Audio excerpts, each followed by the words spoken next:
Hi guys, welcome to my channel Afrin classes. आज की इस वीडियो में हम पढ़ने वाले हैं The Windows.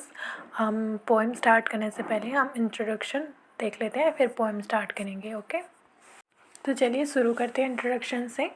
The windows is a metaphysical poem written by George Herbert and was published in his 1633 collection of poems the temple. जो temple poem से ये द विंडोज़ को कलेक्ट किया है बाय जॉर्ज हर्बर्ट के द्वारा। The poem has 3 stanzas and each stanza consists of 5 lines with rhyming scheme as A B A B B.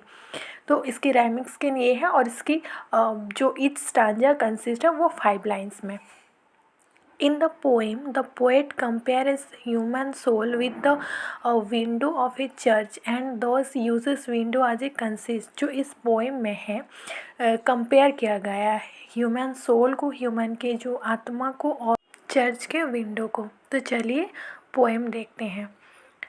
Lord, how can man pitch the eternal words? He is a veritable crazy glass. Yet in thy temple thou dost his afford this glorious and transcendent place to be a window through the grace। यहाँ पे जो poet हैं वो God से ये पूछते हैं कि कोई इंसान कैसे किसी को प्रीच कर सकता है। प्रीच मतलब कि किसी को अच्छी चीज़ के लिए बोलना, अच्छे रास्ते पे चलने पे बोलना, कि कोई कैसे कर सकता है जब वो खुद इम्परफेक्ट है, इम्प्योर है, बिकॉज ऑफ हिज सिंस, उसके गुनाह की वजह से वो खुद ही सही नहीं है, तो दूसरों को वो कैसे अच्छा बोल सकता है। Man has been compare to a glass. जो एक कांच है ना, जो मतलब ग्लास के साथ मैन को कंपेयर किया गया है कि जो ग्लास है वो हार्ड है बट वो इजीली ब्रेक नहीं होता। ठीक है, वो इजीली ब्रेक नहीं होता। When a man commits A seen it is like putting a crack into a glass. यहाँ पे पोएट जो है वो मैन को ग्लास के साथ कंपेयर कर रहे हैं। ठीक है, अगर हम एक विंडो के ग्लास से बाहर देखें तो सब कुछ दिखता है। जब वो ग्लास क्लियर होगा, अगर उस ग्लास पे कुछ दरार हो तो आप विंडो के बाहर क्लियरली नहीं देख सकते। उसी तरह जो मैन का, जो इंसान का जो सोल होता है, जो आत्मा होता है, वो एक ग्लास की तरह होता है, प्योर होता है। फिर जब वो सीन कमिटेड करता है तो उसके अंदर एक दरार होने लगती है, दरार सी पड़ने लगती है। और उस जो हमारे जो आत्मा, जो सोल के ग्लास से जो भगवान हमको देख रहे थे, जो गॉड देख रहे थे, बट अब उसमें जो हम लोग सीन कमिट कर रहे हैं तो उसके वजह से जो दरारें आ रही हैं, तो गॉड को अंदर देखने में, हमारे अंदर जो अच्छाई देखने में वो ठीक से दिखेगा नहीं।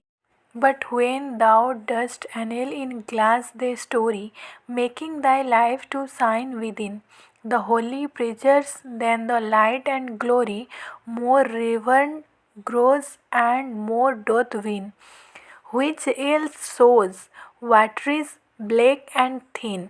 तो यहाँ पे पोइट ये कहते हैं कि पर जब कांच के जो रंग को ठीक करने के लिए गर्म किया जाता है तो ये एक आध्यात्मिक, शानदार और महंगा दिखता है। जब हम लोग कांच को गर्म करके उसको नए तरीके से फिर बनाते हैं तो वो महंगा दिखता है।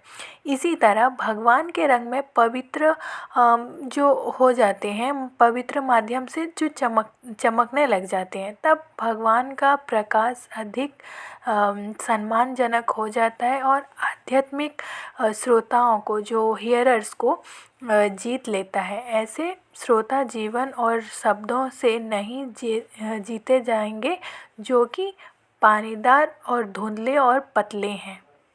Doctrine and life, colors and light in one, when they combined and mingle, bring a strong regard and awe, but speech alone doth vanish like a flowering thing, and in the urn not conscience ring।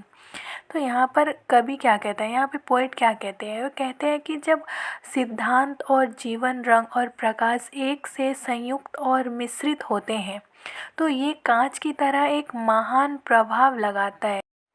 लेकिन अकेले उपदेश, सिद्धांत और जीवन और रंग और प्रकाश संयुक्त नहीं होते हैं, ये महान प्रभाव नहीं लाएंगे।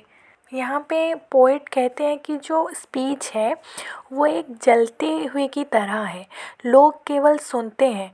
भाषण में जो स्पीच में कोई विज्ञान नहीं है, जो ये कवि खुद अनुमान करके बोलते हैं।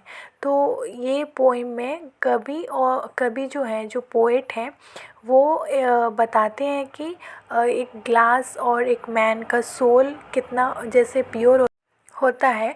जब तक हम कोई सीन कमिट ना करें, जब तक हम कोई गुनाह ना करें, तब तक हमारा जो सोल है वो कांच की तरह पूरा क्लियर होता है।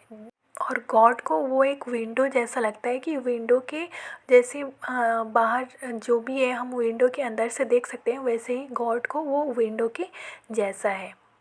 ओके, आई होप गाइस आपको ये वीडियो अच्छी लगी हो। अगर लगी हो तो प्लीज़ लाइक, शेयर और सब्सक्राइब करना ना भूलें।